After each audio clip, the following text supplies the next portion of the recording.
Olá, sejam bem-vindos. Você já parou e perguntou para si mesmo por que existimos? Qual o real significado de todas as coisas? Porque muitas vezes pessoas inocentes sofrem e pessoas más não bem na vida. Porque se Deus é um só, existem milhares de igrejas. Estas e outras perguntas afligem a mente das pessoas todos os dias, mas grande parte delas ficam sem respostas. Por mais de 20 anos, investiguei atentamente as Escrituras Sagradas para solucionar os mistérios do universo que permeiam a mente humana, decifrar os códigos bíblicos e finalmente encontrar a verdade. Então, se você deseja encontrar a verdade, assim como eu, sair da Matrix e da escuridão e nunca mais ser enganado pelo sistema que controla todas as coisas, fique conosco até o final. E desde já compartilhe o nosso vídeo, deixe o seu like e se inscreva em nosso canal. Eu sou Messias Nobre e esse será o primeiro de inúmeros vídeos que abordarão temas relevantes e atuais do mundo político e religioso como você nunca viu antes.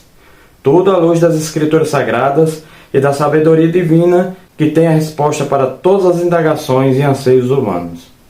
Vejamos agora Salmos capítulo 119, versículo 160. O princípio de tua palavra é a verdade, e todas as tuas justas decisões são para sempre. Agora vejamos João capítulo 17, versículo 17. Santifica-os na verdade, a tua palavra é a verdade.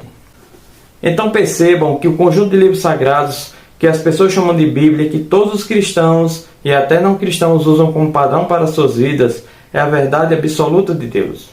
Então por que existem milhares de igrejas e cada uma delas interpreta as Escrituras de maneira diferente se o livro é o mesmo? A resposta é porque não interpretam da maneira correta. Essa é a resposta. Logicamente, se não há unanimidade entre os teólogos que compõem essas denominações religiosas a respeito do texto sagrado, certamente há um grande equívoco aí. Então, já que há essa discordância, quem teria autoridade de interpretar corretamente as Escrituras para que possamos nos orientar?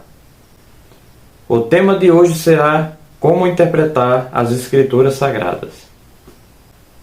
Nesse momento, peço que você feche os seus olhos e ore conosco. Senhor Deus, abra nossa mente para entendermos tudo o que iremos examinar na Tua Palavra.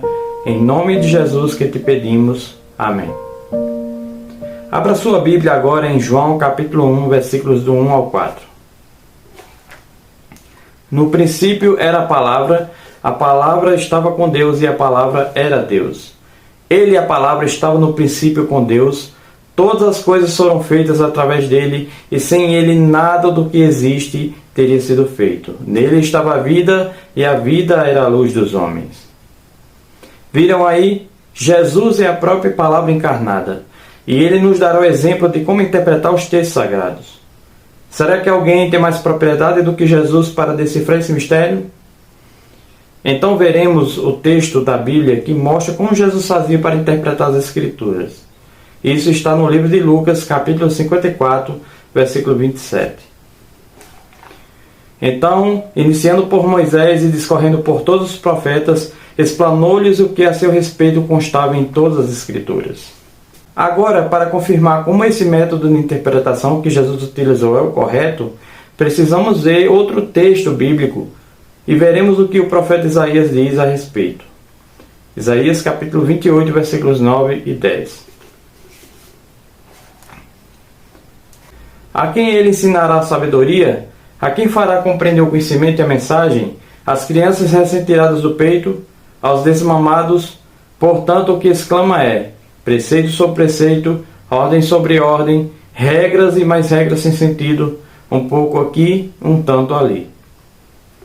Vejam, devemos deixar que a própria Bíblia dê a sua interpretação, comparando o texto com o contexto, um pouco aqui e um pouco ali.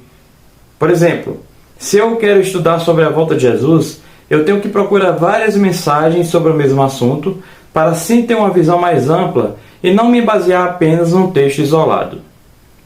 Jesus nos mostrou o segredo e agora encontramos a porta para enxergarmos a verdade.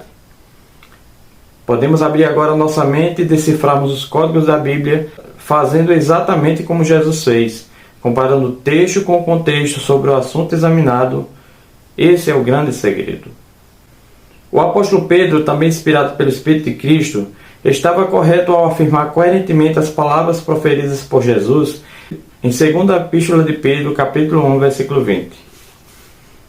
Diz assim: sabendo primeiramente isto, que nenhuma profecia da Escritura é de particular interpretação. Então, Pedro diz aí claramente que não podemos interpretar as Escrituras da nossa maneira.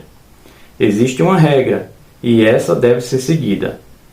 Sabendo agora como fazemos para entendermos o que lemos na Bíblia, não precisamos mais andarmos no escuro.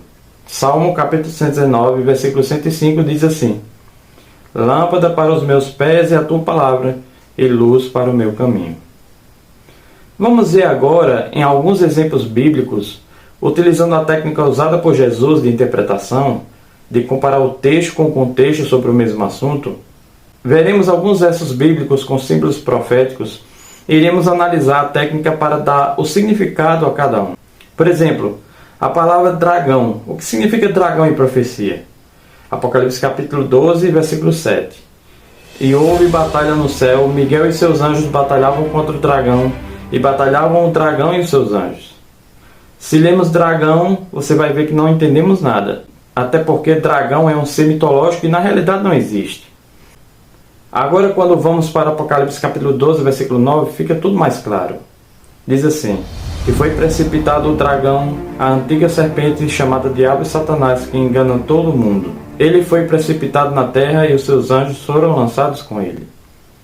Agora vamos ver a palavra mulher. O que significa mulher? O símbolo de mulher no Apocalipse. Mulher em profecia, o que significa? Apocalipse capítulo 17, versículo 3.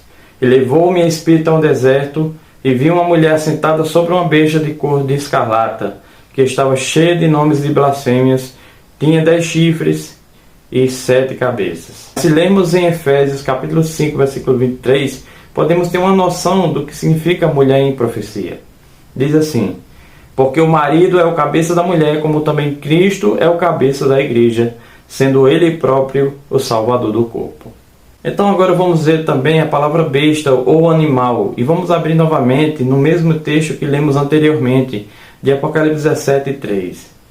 E levou-me em espírito a um deserto, e vi uma mulher sentada sobre uma besta de cor escarlata, que estava cheia de nome de blasfêmias, e tinha 7 cabeças e 10 chifres.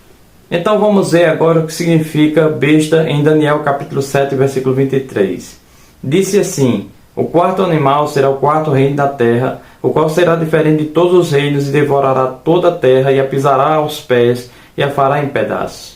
Então, quando nós lemos Apocalipse capítulo 7, versículo 3, e vemos uma mulher sentada sobre uma besta, isso não tem muito significado. E precisamos saber o que significa, através do contexto bíblico. Então, quando vamos a Efésios capítulo 5, versículo 23, podemos ver que mulher significa igreja. E quando vamos a Daniel capítulo 7 e versículo 23, vimos que besta significa rei. Então agora nós podemos ver o sentido exato do que significa uma mulher sentada sobre uma besta. Significa uma igreja que está sobre os reinos da terra, ou o reino da terra. Então, como podemos perceber, a própria Bíblia nos dá o significado de seus códigos. A partir de hoje você não será mais enganado. Continue decifrando os mistérios e desatando os nós. Deixe a palavra de Deus entrar no seu coração. E nunca mais seja enganado por ninguém. Lembre das palavras tão conhecidas e tão faladas hoje em dia. João capítulo 8, versículo 32. E conhecereis a verdade, e a verdade vos libertará. Inscreva-se, curta e compartilhe o nosso canal com o máximo de pessoas possível. Até o próximo vídeo.